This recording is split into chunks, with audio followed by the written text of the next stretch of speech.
नमस्कार साथियों, मैं दर्शन सिंह। आज हम बात करेंगे कि जिस तरह से अधिग्रहण होने से पहले जमीन की जानकारी होती है, असल में कहीं ना कहीं आम व्यक्ति जब भी कभी जमीन में निवेश करना चाहता है तो इस तरह की चीजें सामने आती है कि आपको जमीन पर पहले वेरिफिकेशन करनी चाहिए, लेकिन हमें ये नहीं पता होता कि आखिरकार वेरिफिकेशन किस किस तरह से करी जा सकती है। तो आज इसी टॉपिक पर हम इस वीडियो में बात करेंगे।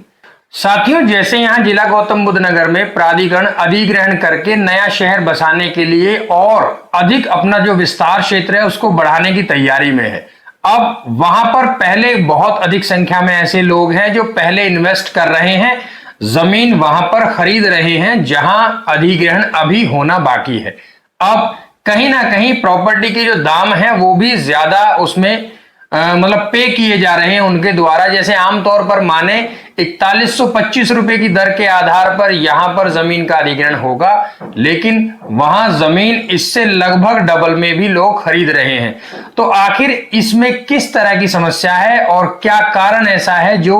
हो सकता है कि हमें कहीं ना कहीं नुकसान का सामना ना करना पड़े। साथियों, ऐसा होता है कि जमीन का अधिग्रहण होने से पहले सबसे पहले रिपोर्ट लगती है जो शासन की, और वो वहां उस तहसील के अधिकारी, तहसीलदार साहब, अमीन या जो वहां उस गांव क्षेत्र के पटवारी जी हैं उनके आधार पर उस जमीन का पूरा ब्यौरा लिया जाता है।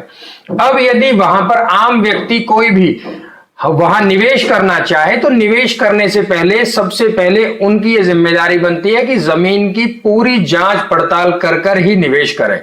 क्योंकि भविष्य में उसमें यदि आप पूरी जानकारी कर जमीन में निवेश करेंगे तो फिर आपको उसमें नुकसान का सामना करने की बहुत कम उम्मीद होती है। लेकिन कहीं ना कहीं हम वेरिफिकेशन नहीं करते और दूसरों की बातों में आकर बहुत बड़ा नुकसान कर लेते हैं। उसमें आपको करना क्या है, जमीन का सबसे पहला रिकॉर्ड होता है खसरा खतौनी। खसरा नंबर एक कोड ऐसा होता है जिसके नाम से हम जमीन को पहचानते हैं, या हम इसको खेत का एक नाम भी कह सकते हैं। जिस प्रकार व्यक्ति का नाम होता है उसे उसके नाम से पहचाना जाता है, उसी तरह इस कोड के अनुसार उस गांव, क्षेत्र और तमाम उससे संबंधित जो भी डिटेल्स हैं उनके आधार पर नजदीकी तहसील से आप ये ब्यौरा ले सकते हैं। ये एक हार्ड कॉपी आपको मिलती है जिसमें उस जमीन के जो मालिक हैं उन सभी के नाम, वहां उस जमीन का जो खसरा नंबर है, कहां, किस गांव, किस माजरे की वो जमीन है, किस जनपद में आती है, और वहां अभी तक उस जमीन में कितने ऐसे मालिक हैं जिनको वो खरीदी या बेची गई हो, या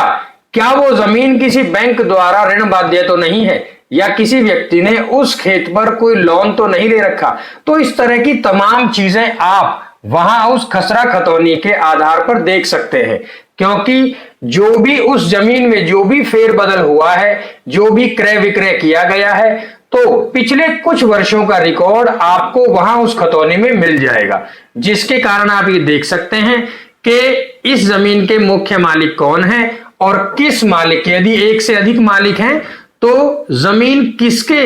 हिस्से में कितना पार्ट आ रहा है। तो तमाम चीजें आप खसरा खतौनी से देख सकते हैं। लेकिन इसकी भी एक नियम प्रणाली ये है कि इसमें आप पिछले कुछ वर्षों में यदि कोई ज्यादा फेरबदल नहीं हुआ वो रिकॉर्ड आपको यहां पर मिल सकता है। इसे आप नजदीकी जो तहसील है वहां से भी निकाल सकते हैं, और आज इस आधुनिक जमाने में आप अपने मोबाइल पर भी ये चीजें देख सकते हैं। उसके लिए भी अपने जो राज्य सरकार है उसके द्वारा ऐप अवेलेबल है। उसी तरह से साथियों, यदि आप जमीन का एक लिमिट से ज्यादा यानी लगभग 20 से 25 वर्ष या कह सकते हैं 50 वर्ष पुराना आप रिकॉर्ड देखना चाहते हैं,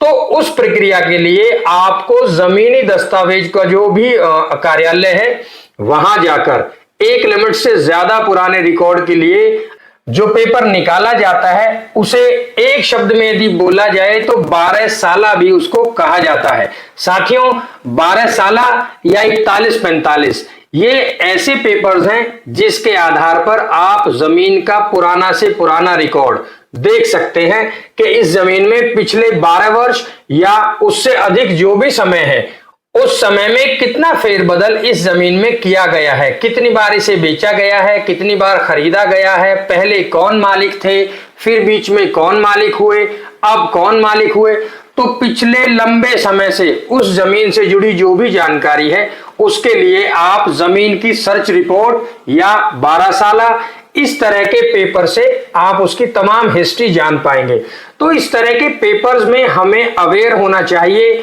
और हमें ये पता होना चाहिए कि जिस जमीन पर हम निवेश करना चाहते हैं असल में इसकी पूरी जानकारी हमें कहां से मिलेगी। ऐसा बहुत अधिक बार देखा गया है कि हम सभी बेसिकली जो बेसिक जानकारी है वो जानते हैं कि जमीन का रिकॉर्ड वहां जाकर पता कर लीजिए या खसरा खतौनी ले लीजिए तो तमाम चीजें सामने आ जाएंगी। कई बार जमीन को विशेष रूप से ध्यान से चेक करने के लिए हमें और भी पिछले रिकॉर्ड की आवश्यकता होती है और पूरी जो चेन है अब तक उस जमीन पर क्या किस तरह का क्या बदलाव हुआ है वो तमाम चीजों के लिए हमें 41-45 या 12 साला ये दो ऐसे पेपर हैं जिसके आधार पर हम पूरी जानकारी ले सकते हैं। इस तरह के पेपर की पूरी जानकारी हमें होने के बाद हम ये तमाम चीजें चेक करने के बाद यदि अब बात आती है ये कि अब तक हमने चेक किया कि जमीन की क्या गुणवत्ता है, उसी के बाद साथियों यदि हम कहीं ऐसे क्षेत्र में निवेश करते हैं जहां पर अधिग्रहण होना अभी बाकी है लेकिन कहीं ना कहीं जमीन को एक निश्चित प्राधिकरण द्वारा नोटिफाइड कर लिया गया है, उसमें अब राज्य सरकार से आप जमीन में जो भी बदलाव हुए हैं उसका रिकॉर्ड जान सकते हैं। लेकिन अब इसी में दूसरा पार्ट शुरू होता है कि भविष्य में ये जमीन बचेगी अधिग्रहण से या डेवलपमेंट का हिस्सा बनेगी। ये भी बहुत बड़ा सवाल है हर उस व्यक्ति के लिए जो वहां निवेश करते हैं जहां पर अधिग्रहण होना बाकी है। साथियों इसमें अब जो प्लानिंग डिपार्टमेंट है उसका रोल शुरू हो जाता है। जमीन की गुणवत्ता हमने जानी राज्य सरकार तहसील के माध्यम से। अब यदि हम ये जानना चाहते हैं कि भविष्य में जहां मैं इन्वेस्टमेंट कर रहा हूं क्या ये जमीन खेत रहेगा मेरे इस्तेमाल के लिए या प्राधिकरण इसको अधिग्रहण कर लेगा, इस तरह की जानकारी के लिए हमें उस प्राधिकरण के कार्यालय जाकर जो विशेष तौर पर उस क्षेत्र के लिए प्लानिंग डिपार्टमेंट की जो भी टीम तैयार करी गई है वहां उनसे जाकर उस निश्चित जमीन के बारे में पता करना होगा।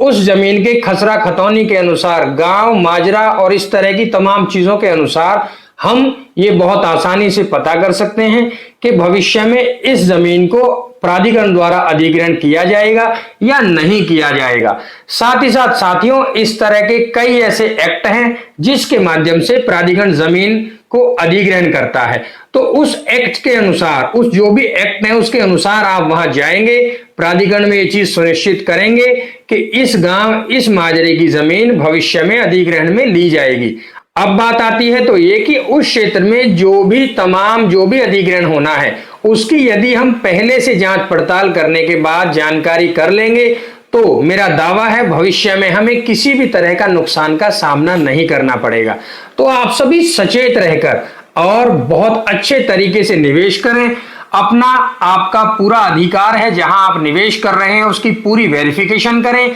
यदि हम ऐसा नहीं करते हैं तो हो सकता है कि हमें नुकसान हो। साथ ही साथ साथियों इस तरह की जानकारी के लिए हम भी जैसे आप हमें कमेंट में पूछते हैं कि यदि मैं कहीं निवेश कर रहा हूं, जैसे कि एक सज्जन ने पूछा कि यदि मैं कहीं निवेश करता हूं और वो भविष्य में प्लानिंग में आती है या नहीं आती है तो उसके विषय में मुझे क्या जानकारी करनी चाहिए, इस पर मुझे आप जानकारी दें। तो हमने ये वीडियो खास तौर पर ऐसे व्यक्तियों के लिए बनाई है जो अधिग्रहण से पहले जहां कहीं भी अधिग्रहण होना है उससे पहले वहां निवेश करना चाहते हैं तो उन्हें क्या क्या सावधानियां रखनी चाहिए या जो जमीन उन्हें पसंद आ रही है जहां वो इन्वेस्ट करना चाहते हैं उसका फ्यूचर में क्या इस्तेमाल होना है उसकी जानकारी कैसे करें। तो जैसा कि मैंने बताया सबसे पहले तहसील, उसके बाद जमीन के पुराने से पुराने दस्तावेज को चेक करना, उससे आप जमीन की प्रीवियस जो भी हिस्ट्री है उसकी पूरी जानकारी ले सकते हैं। और अब बात आती है भविष्य में होने वाले अधिग्रहण के अनुसार